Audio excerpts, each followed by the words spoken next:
Hey everybody, it's Lon.TV. We're taking a look today at the GPD Win Max. You might have seen me do an unboxing video on this a little while back. This is a handheld Windows PC. It's running with an Intel Ice Lake processor, and it's got an integrated game controller, and it can actually play some games fairly decently, and there's a lot of expansion opportunities on this as well to even use it as a desktop computer. And we're going to be taking a closer look at this very unique computer in just a second, but I do want to let you know, in the interest of full disclosure, this came in free of charge from GPD. However, all the opinions you're about to hear are my own. No one is paying for this review, nor has anyone reviewed or approved what you're about to see before it was uploaded. So let's get into it now and see what this little computer is all about. Now, the price point on this is $999. It is pretty expensive for a handheld device, but it does have a pretty robust feature set, especially when you compare this to a laptop with similar specifications. Now, this is, of course, a lot smaller than a laptop. I think a lot of IT professionals like these kinds of devices where you get a full-fledged Intel PC and something that can fit in a bag easier than a heavier laptop. And one of the things that I like about GPD is that they make a very nice product. They've been doing this for a number of years now. They've probably got half a dozen or more of these mini PCs that they've put together over the years. And every one I've looked at has been a really neat device, something different. And I'm always on the lookout for different stuff. So you're probably looking at this thinking, wow, that's really cool. I can get some use out of that. Or you're saying, I have no use for that whatsoever. And that's exactly the point. I think there's a very narrow audience for these things, but they are, for the people that need or want one, something that they've been very satisfied with over the years. And this one is certainly living up to the quality that they have made with their other devices. Now, this one has an i5-1035G7 processor. That is the prior generation Ice Lake chipset. But because it's got that G7 on the end, it does have the Iris Plus graphics, and you'll see that it will perform fairly decently with some of the games we typically look at here on the channel. It has 16 gigabytes of RAM that's soldered on, and it also has a 512 gigabyte NVMe SSD installed. You can upgrade the SSD. We did take this apart during the unboxing video and discovered that you could upgrade that part. So you do have some degree of upgradability on the storage. It has an 8-inch touchscreen, which is perfect for the graphics chipset here because you're basically going to be running your games at around 720p or thereabouts. It's 1280 by 800 for its resolution. 500 nits, nice and bright. It's got a touch capability to it as well. It supports 10 touch points, but there is no webcam on it. So that might be a good thing or a bad thing depending on what your workplace might require. So if you want a webcam, you're going to have to clip it on there and plug in something via USB. Now you'll notice here that it's got a keyboard and a trackpad. The trackpad, of course, is above the keyboard, so it's a little awkward sometimes to use it, but it's a pretty functional trackpad for what it is, so that works pretty nicely. The keyboard has keys of various sizes here. It's a little hard to touch type on it. It does take some getting used to, but it isn't bad for the form factor. But of course, this is a rather large device compared to some of the other ones that they've made. But again, you do have to get used to that. I don't like the number keys here. I think they're too small. So I'm finding myself often hunting and pecking on this keyboard more than I would like. But it is better than some of the other keyboards I've seen on their little PCs in the past. You also have an X-input compatible game controller here at the top. Unlike prior GPD devices, the sticks here actually click. And that was something the other versions did not do. So if you have a game that requires you to push down the stick while you move things around, you can do that now versus having a secondary button for that task. Pretty decent D-pad here. It feels nice. And of course, you got your buttons here laid out like an Xbox controller. On the back here, you've got your trigger and shoulder buttons. These are digital buttons, though, and not analog.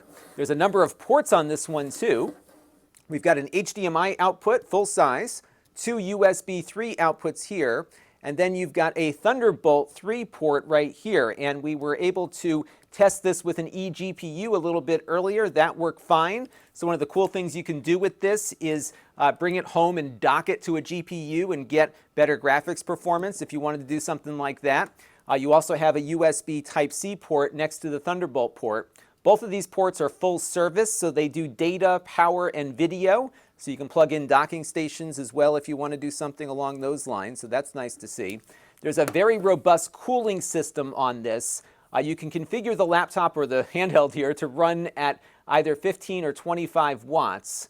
And when it's on the 25 watt setting, that's obviously the best performing setting. And it does move a lot of air. It does get pretty noisy, and you can really feel the air coming out the back of it here. So you're going to want to keep those vents clear to keep it from overheating. And we'll talk about its performance in keeping itself cool a little bit later here in the video. But it does a pretty effective job of moving air for sure. On the right-hand side here, you've got a full-size gigabit Ethernet jack. You've got a micro SD card slot next to it. And then on the other side here, you have a switch to put the game controller into controller mode or into mouse mode. So you can actually use the game controller as a pointing device if you want, which is pretty nice. Now the weight on this is 790 grams or 1.74 pounds. So it's a lot lighter than even the lightest Ultrabooks out there, at least the ones powered with this processor. There might be a few in that weight range there, but by and large, it is a pretty lightweight device for what it has inside. The battery life on this will vary based on what thermal mode you put it into. Obviously, if you run it at the lower thermal mode, it's going to go longer. But if you have it in the 25 watt mode, it won't go as long. I found that if you're doing some of the typical work kind of stuff on it, like spreadsheets and word processors and terminal emulators and stuff, you'll probably get 8 to 10 hours of battery life on it if you keep the display brightness down. But if you're gaming on this, you'll obviously get a lot less than that. So think about maybe the first generation Nintendo Switch where you get about 2-ish hours of gameplay. That's about what you're going to see here, but the battery life was a lot more robust than I anticipated. Now the audio quality out of the speakers on this is not great. It does have stereo speakers that are downward firing here at the bottom.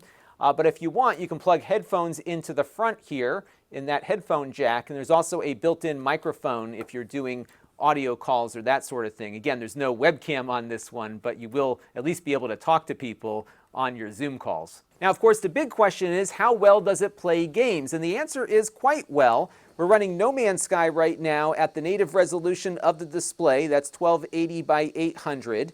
And we're at the lowest settings, of course, and we're getting about 30 to 40 frames per second here. And this is when we're on the planet's surface, which usually has the biggest impact on performance. So I'm pretty pleased with this.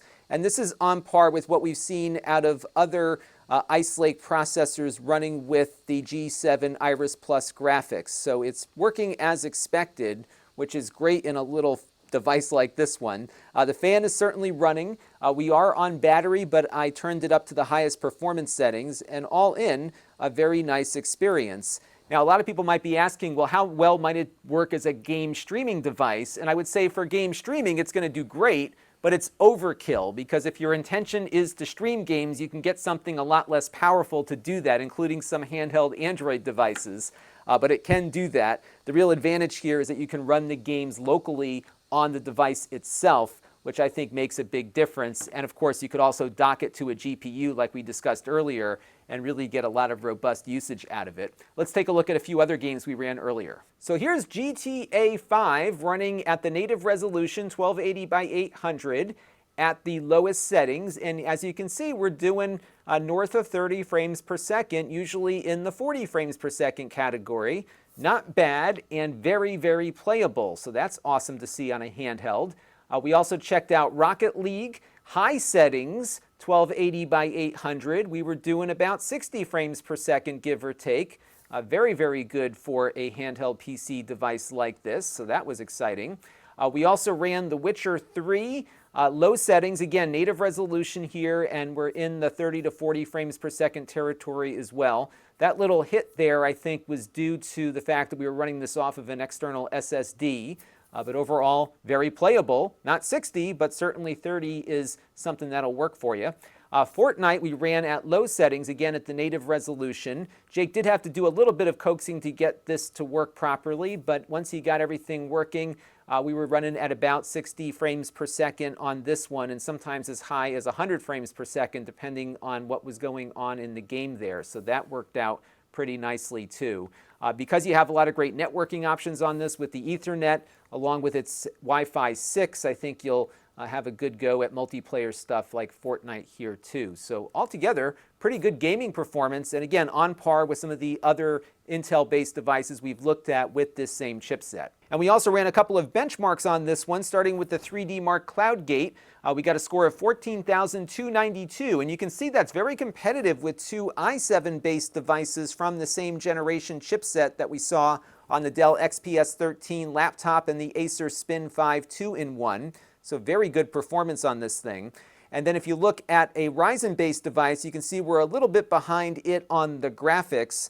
That's the Lenovo IdeaPad Flex 5 we looked at a few months ago. So Ryzen's still a bit faster than these Ice Lake chips, but still pretty competitive for a handheld. And on the more demanding 3D Mark Time Spy test, we got a score of 894. Again, putting this one in the same ballpark as some of the laptops we've looked at powered by the same chips. And at the top of the list there is a recent Lenovo device we looked at with the new Tiger Lake chipset.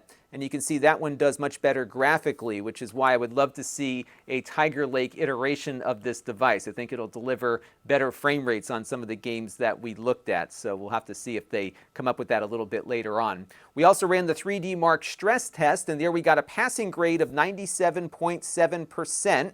That was actually surprising to see given how compact this thing is, but it was able to keep itself cool even under load, which means that you won't see all that much thermal throttling, but you will hear those fans going and you'll definitely feel the hot air coming out the back of it, but it is able to get that hot air out of there to keep that processor running pretty consistently, which was really nice to see. Now, if I had any complaints about this, is that it does get a bit awkward and bulky, especially when you're gaming for a long duration. Although it's not heavy compared to a laptop, it's certainly a lot heavier than an Xbox controller might be. And of course, the Xbox controller has better ergonomics. So it does get a little bit tiring to hold it for a long period of time. I also found that if you have games that use the D-pad, that your hand is going to reach over the keyboard to get to it. So I'm occasionally hitting some keys in this area inadvertently as I'm getting to the D-pad here, especially if you're really working the controls.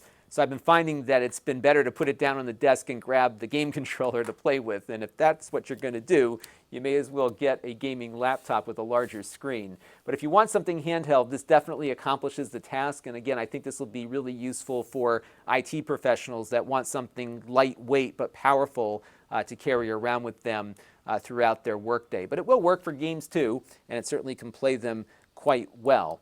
Now, there is a new device coming out called the GPD Win 3. You can see what it looks like here. That one's going to be a lot smaller. It's got a smaller display, but I like how they're positioning the game controls on that one a little better. So if you're looking for something a little bit more comfortable for gaming purposes, that might be the one to look at. But this one certainly does a nice job playing games, even though it might be a little bulky and heavy versus a game controller. Now, you can run Linux on this device, but you do have to make some changes to get the display to orient itself properly.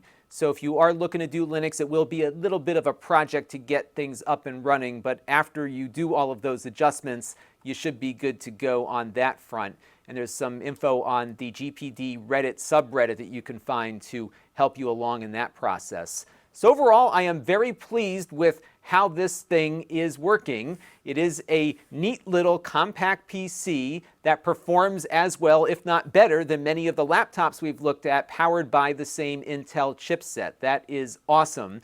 And if you are looking for something like this, I think you'll be quite pleased with it. And if you don't think you need it, this is certainly not going to be for you. But I do know there's a lot of folks out there that love the GPD devices, and this one is probably one of the best ones they have made so far to date, especially from a performance perspective. And I'm really eager to see what their new GPD Win 3 looks like, which should be out sometime next year. So lots more to see from GPD, and that's going to do it for this review. Until next time, this is Lon.TV. Thanks for watching. This channel is brought to you by the Lon.TV supporters, including gold level supporters Brian Parker, Jim Peter, Tom Albrecht, Frank Lewandowski, Mark Bollinger, and Chris Allegretta. If you want to help the channel, you can by contributing as little as $1 a month.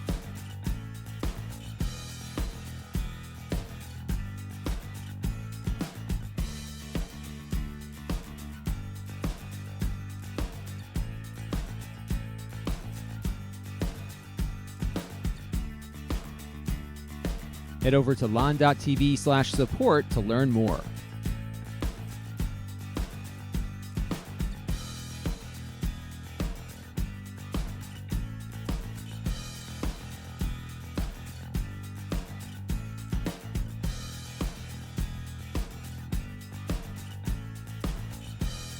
And don't forget to subscribe. Visit Lon.TV/s.